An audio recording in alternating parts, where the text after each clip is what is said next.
Hello, everyone. I'm Hugo. And I'm Jake. And Blessed be. Welcome to Hugo and Jake. We're continuing our non-religious study of the New Testament. Today we're getting to the Beatitudes. Whoa. We're not religious? No. We're on page 538 and we're not religious yet? No.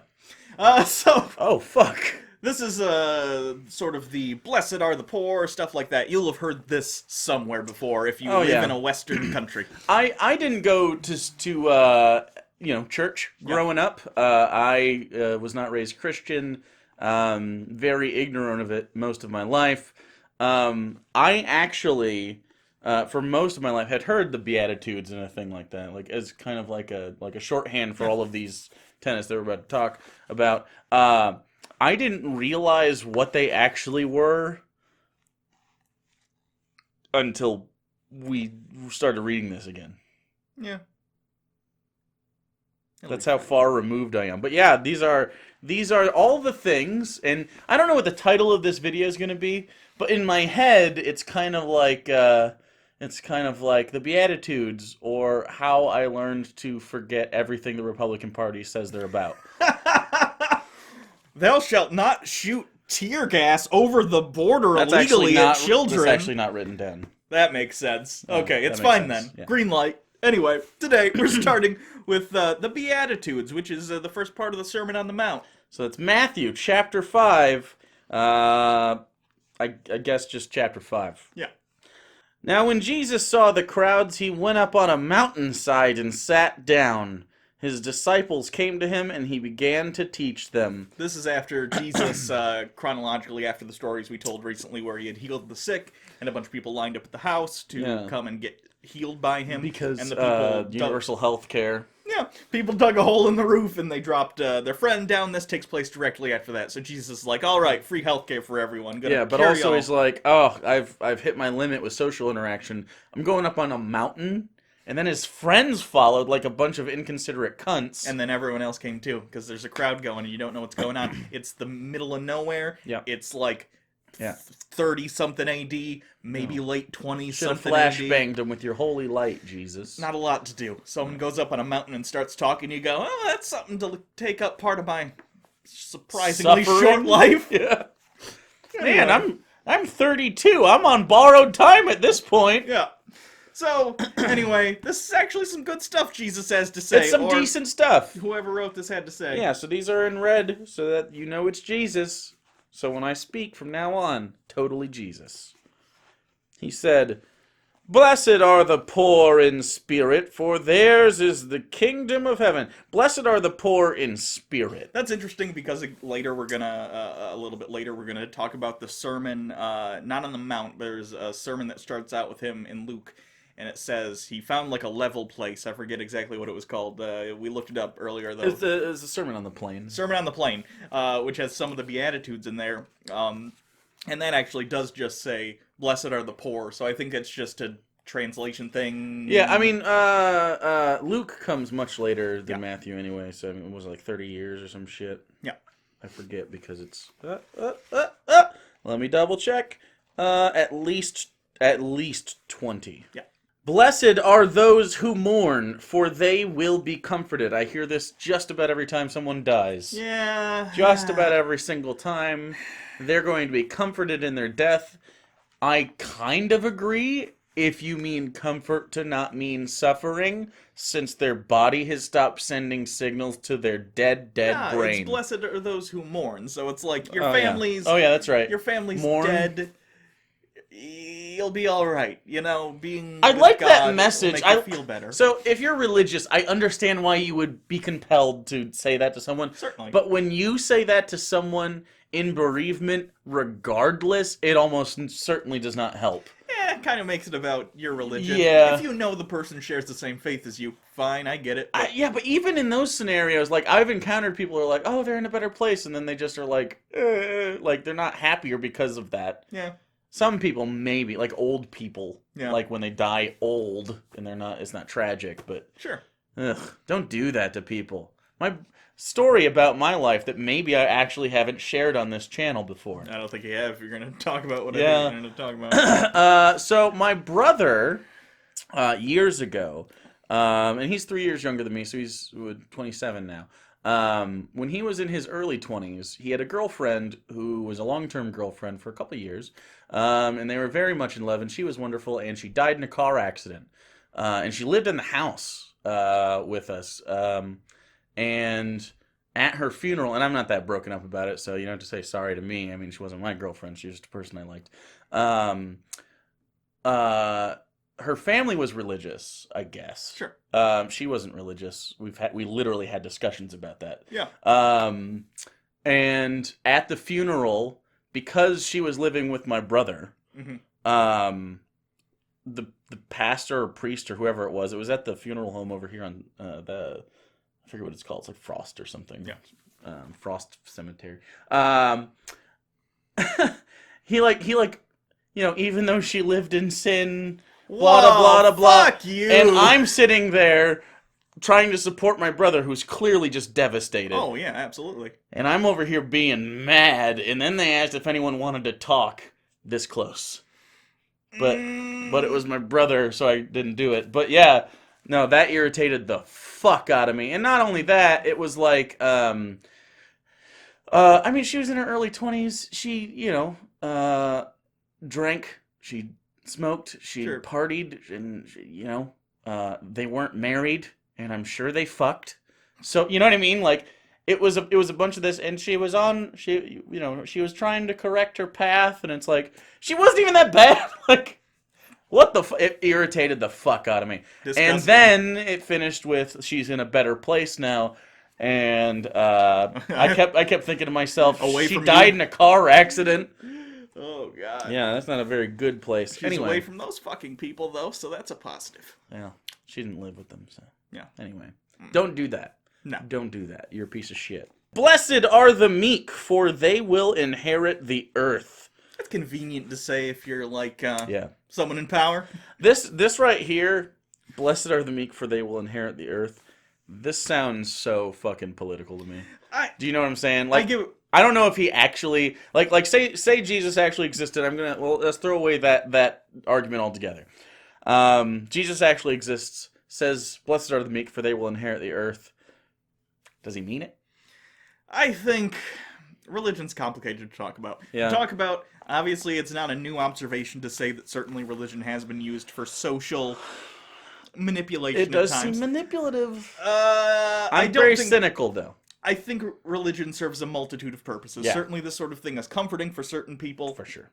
It makes people more comfortable with their lot in life, and that's a two-sided coin, or it's a double-edged sword. On the one hand, it can make you feel better about situations that might seem hopeless, but on the other hand, it can also sort of pacify you into saying, well, things might not be so great now, but in the afterlife, they'll be great. So it can keep you from taking action in the actual world in favor of an idealized version of an afterlife that we don't have evidence for existing. You know what I mean? Right. It's very grassrootsy in the way it's said, and I think it's because it's stacked on top of this other stuff. It's basically saying, like, follow me, and it's what Republicans think socialism is. Okay. You know what I mean? Like, oh, they're just everyone gets a mansion. You know what I mean? Okay.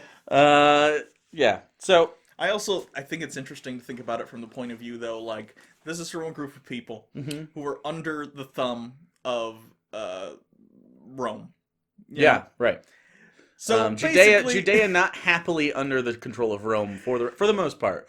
I would say this is written from the perspective of, or for an audience of people that don't want to be Roman, who are stuck in a situation where they feel they are powerless. Yep. They have no mechanism of dealing with it. So, oh yeah, who's gonna fight Rome? Let's talk about, this is what Friedrich Nietzsche would call slave morality. Friedrich Nietzsche is a little bit of a drama queen. Oh, really? But basically, like, we can't do anything about this, so we will find virtue in not doing anything about this. See, that's so stupid. I mean, okay, in a scenario in which there is an emperor, like, you really can't do anything about, like, that particular situation. Yeah. But it's not like in Judea people were necessarily mistreated in a way that like the Jews would do much differently. Does that make sense? Like it really was just about the power. Like the Jews weren't super nice to each other or No, I others. get it, but I'd imagine, especially after Yeah. at this point, Rome had been in control of Judea for something like since at least 60 BCE, I think, off the top of Yeah, my head. Could be I'd wrong, have to double but check. I I feel don't. like I looked this up like yesterday, and it was that. So they've been unified essentially Almost 100 years. under the auspices of we are subjugated. We are now all together in this, Yeah. and this is sort of a communal comfort to think we are the meek and we have no power now, but Yeah. we are truly righteous. We are the chosen people, and in the end, we will win out. I get it. It's not necessarily based in fact, but I understand as a society the role of this comfort. The very next line kind of Yeah. expands on that. Blessed are those who hunger and thirst for righteousness, for they will be filled. Blessed are the merciful, for they will be shown mercy. Blessed are the pure in heart, for they will see God. Blessed are the peacemakers, they will be called children of God. Blessed are those who are persecuted because of righteousness, for theirs is the kingdom of heaven. This is pretty anti-Roman. Sure. And it's very, we are persecuted. They hate us because they ain't us. They, yeah, I was going to say something very similar, yeah. And also, this idea of, like, the hereafter being, like, the main goal of the whole religion, this is kind of where that idea sort of begins. Yeah. I don't know, because we don't have context in between, necessarily. Like, as far as biblically speaking, the narrative jumps from the afterlife is you just don't want to go to hell to not only do you not want to go to hell, but you want to go to heaven. We don't have that bridge. Yeah. Because one of the last things we have in here is like Jonah and Micah and stuff like that, and they're not really talking about that. Yeah. Right? Jonah is talking about like absolving sin and not going to hell. Whereas Jesus, like, this construct has begun. So it's very interesting, in my opinion, from a historical perspective. But like narratively speaking, this is totally new. So I'm going to assume it's relatively radical because the Pharisees and stuff are still very Jewish. Yeah. It's interesting to me that this idea comes to be without any like imagine writing the Bible in real time and coming up with the things. The idea of heaven itself as a reward. Yeah. Is interesting to me. I find it interesting too, especially in Christianity. We've seen this several times. It reforms just a little bit to be more incentivized. It tends to reform the same way, though. If you look back, I mean, okay, let's try and track this. Basically, gonna go Martin Luther on us. Martin Luther trying to divorce the concept of the absolvency of sins from the power of the Catholic Church, essentially saying the Church doesn't have the power to tell you are absolved of sins. That power only lies with God. So he's Hail essentially Marys and tithing, and I forgot the name of the thing again. Trying to do away with sort of the institution that has become corrupt over time. You see something similar here with Jesus. He talks against the Pharisees, and he doesn't want them to necessarily dictate and say what you can do and when you can do it. Yep. That power lies with the Almighty, with God, with whatever. Right, and say what you will about the historicity of Jesus, this conversation is obviously actually happening in that culture because this doesn't get written if they're not talking about this new reformation of their religion. Yeah. It just happens to end up with a Messiah figure in Christ, but I just find it interesting how it seems to be a repeating pattern where internal systems become corrupted over time. Yep. Someone figures that out, decides to become almost a new originalist, is what I would call it, and say, we're going back to our roots, but really they're completely rewriting the fucking rules. Ten Commandments is a good example of this. And under the auspices of saying... An extreme one, but it is. Of saying, like, this is the new standard, but it's always been the standard. It's interesting. Right, and later on, probably in a future episode, no, definitely in a future episode, we'll talk about the fulfillment of the law and then go through all the, like, not necessarily just the Ten Commandments, but many of all other commandments, the other, like, 300 or so that there are. and literally say, like, he's not here to change any of that, so he is the new... Yeah, not a jot or tittle of the law. Yeah. Blessed are you when people insult you, persecute you, and falsely say all kinds of evil against you because of me.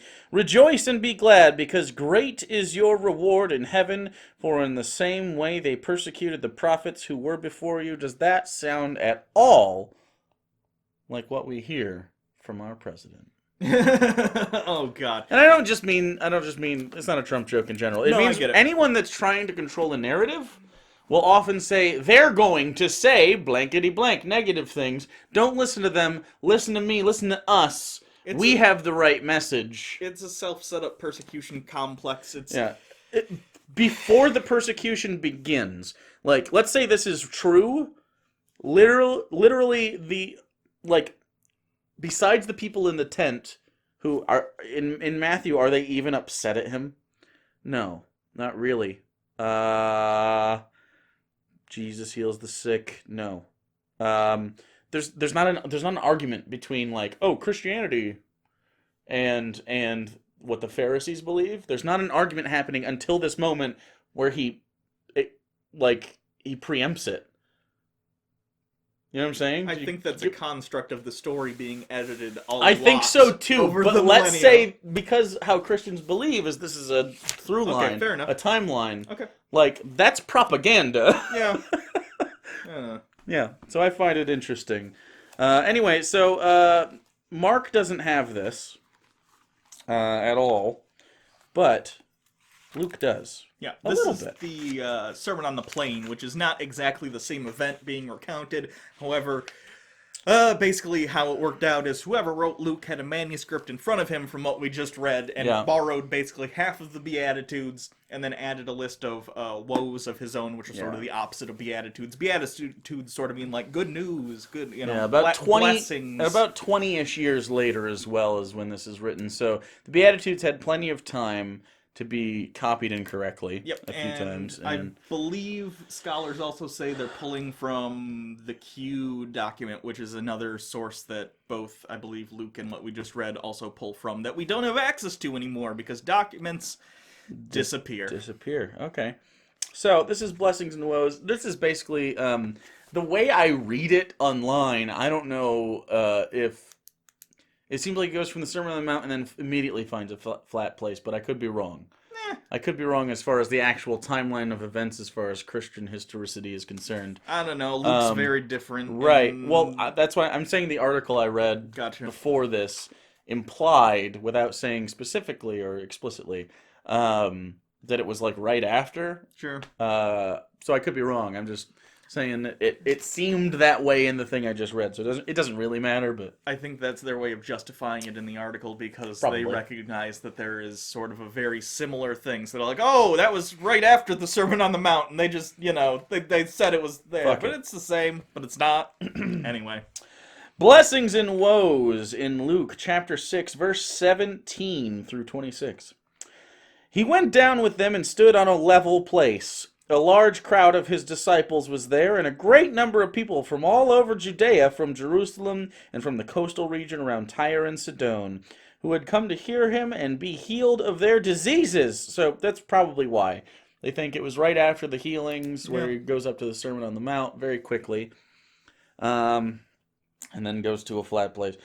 Those troubled by impure spirits were cured, and the people all tried to touch him, because power was coming from him and healing them all. He just had general hospital rays coming off of him, as healing works, Okay.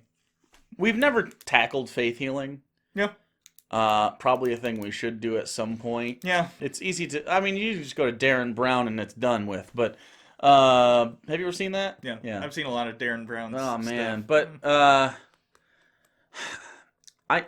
the idea of doing it back then is a little bit less bad for me, because they didn't have medical. I get it. Yeah, but like literally what they can hope for is hope at that point. They don't have hospitals. I know. They don't have any medical knowledge whatsoever. That's why I'm like forgiving of this shit. Right, that's what I'm saying. Like, I'm a little forgiving of this kind of faith healing, But like once you have like antibiotics Yeah. and you're like, oh, your liver's infected, just touch it.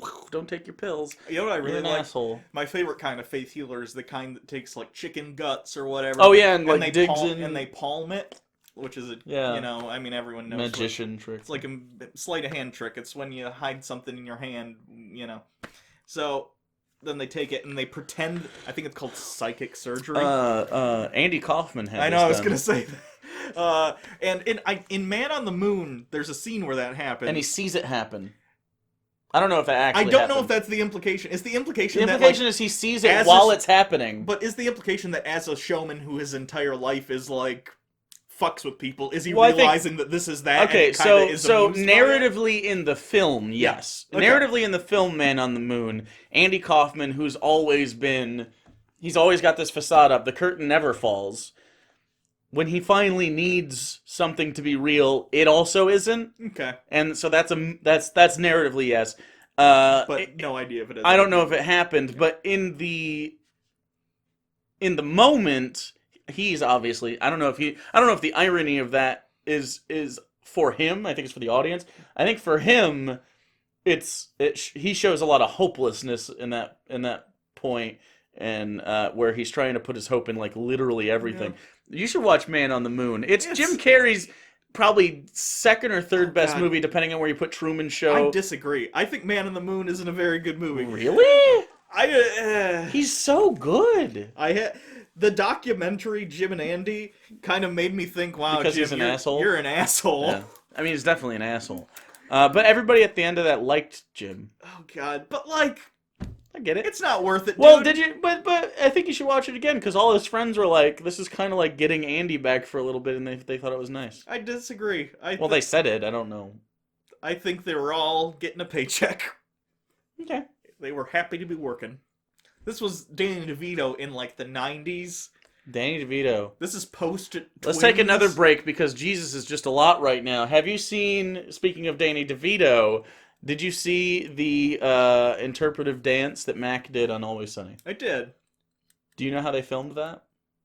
No. I Get It. See, basically, Mac came out as gay. If you watch yeah. Always Sunny, I mean, he's done it before. He did it on the boat once in season 12, and then he took it back. And then he took it back immediately. But like, he actually came out. Dad, I'm gay. To his dad at the prison, and he does a play. So how they filmed this was, and I thought this was amazing. It's the only interpretive dance I think I've ever enjoyed. It was me too. It was technically amazing. It was actually it was like beautiful on accident. Well, no, on purpose, but like it's Always Sunny, so which is so weird because they never, no matter what they're tackling, they never take anything seriously. Rob McElhenney said he wanted to take this seriously. Okay, he's on record saying like Mac's arc of coming out. It was played as a joke for a while, and then at a certain point, he was like, Mac's gay. We should treat this with a little dignity. And have it be empowering. And so Mac comes out to his dad. His dad leaves.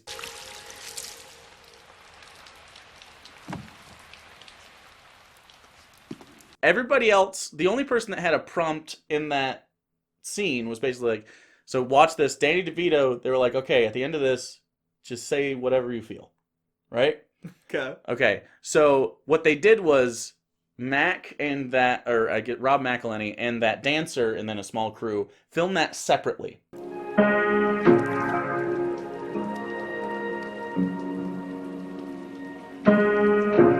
Okay. In a room alone.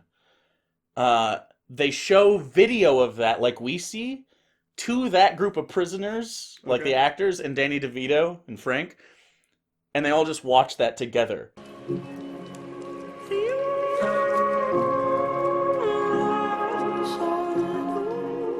For the first time. Ah, that's cool. And then they zoom in on Danny DeVito. Oh my God. I get it. And he actually cries and says, I get it. That's his real, that's what Danny DeVito as Frank feels in that moment. And that makes it so much better. Good for Danny DeVito. Good for fucking everybody. That's awesome. I get it.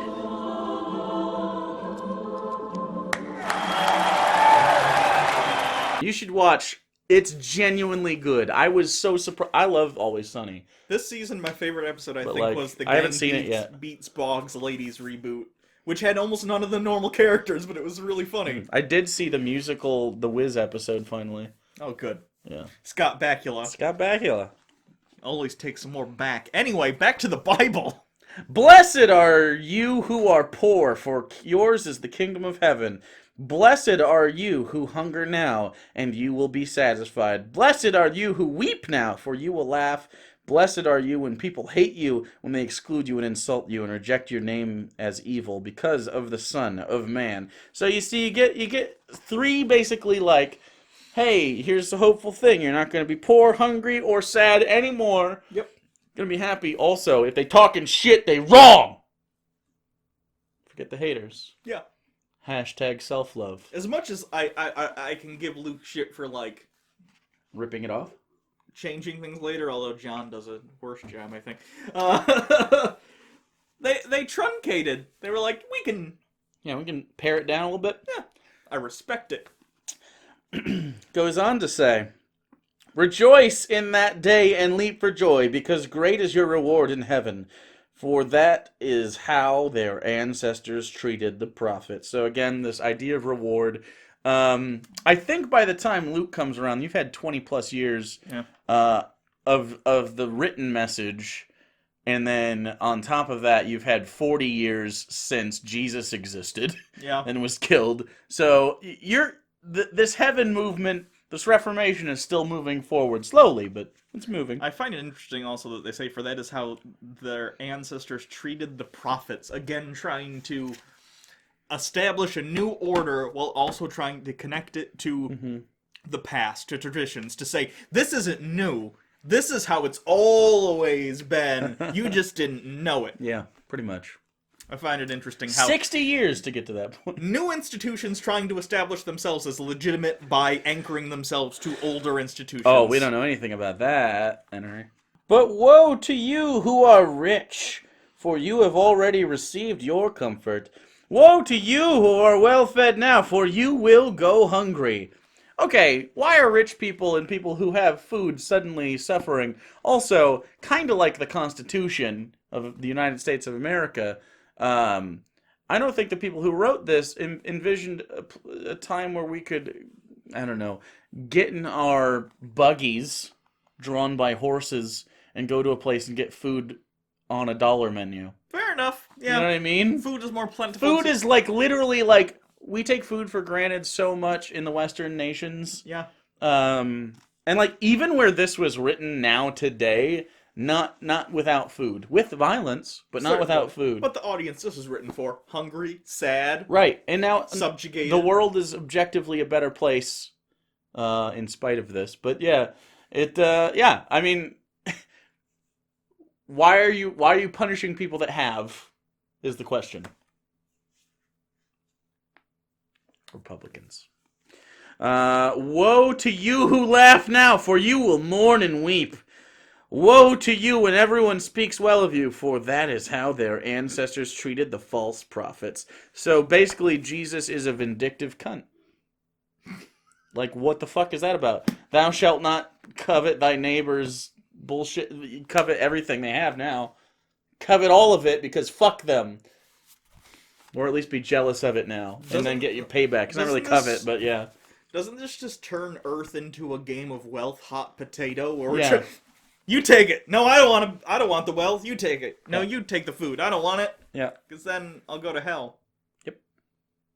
Or at least not go to heaven. I understand why this is a comfort for people who are under the subjugation of an empire they had no hope of defeating. And poor people and, you know. I understand. By the way, more people are poor than aren't poor. So if you're going to craft your message to get support, you pick the one with the most people in it. Yeah.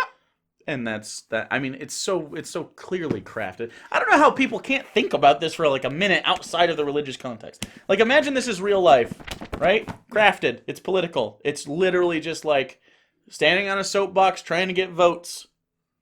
I don't know, man. Anyway, so I was thinking this like in page 2 though. So like, no, I know, but I just don't understand how people read that and don't put that into a context whatsoever. As far as like their I feel like a genius sometimes, and I ought not. You definitely ought not. Galaxy brain. No. Those are two words that have nothing to do with each other. Anyway. Galaxy brain? Yeah. It's the meme. Oh, that meme with I know what you're talking about. You are 57 years old, I think. No, that's not true. I recognize that meme. That meme. I know all the hip memes. So you can always follow us on Twitter at Papa Bird Jake. Someone sent us crickets yesterday. I just remembered that. Yeah, they're sitting right over there. Ugh, they're open. There's also another dead bug next to the bag of crickets, Oh, is which there? is actually Oh, yeah. almost like modern art if you think about it. Anyway. It says, I don't know, it says something about consumerism, or... Yeah. You can get bugs sent to you for a price Or there's a on dead, Amazon Prime, or you can just eat the bugs in your house that you already have. the one on the floor. that died and fell somewhere down to the... I didn't notice that. How long's that been there?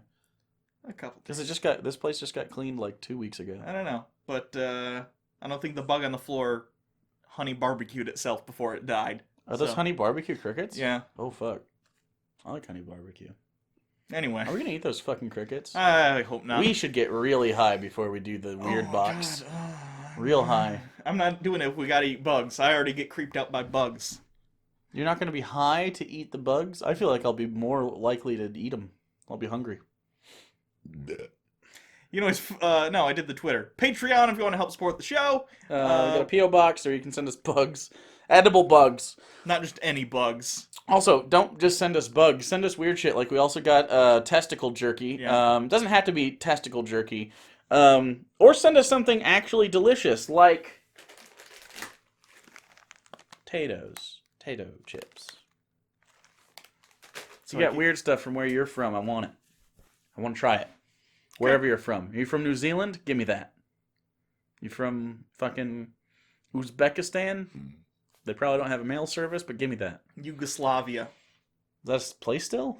No, did that turn into Czech the Czech Republic? Yeah. I am 57 years Yeah. old. I'm working off. I remember Yugoslavia like it was yesterday. I'm working off old, outdated globes. I don't use. Oh, you still use a globe? No, it's flat I now. was gonna say I don't use Flat. maps. I don't trust them. That's not the shape the world is. It's a lie. All right, I love you guys. The whatever it's called, Mercadian projection. Okay, support us on Patreon. That guy's a fucking liar. You get cool stuff. Chick tracks. Woo. Put that shit on a ball. The first person to put a map on a ball was probably like, bitch, check this out. And they're like, oh shit! It's like a map! Are they smoking weed? Like, why are they talking like that? Yeah, for sure. Okay, that's fine. I don't know. Who thinks of wrapping a map in a ball unless they're smoking weed? Who thinks of that?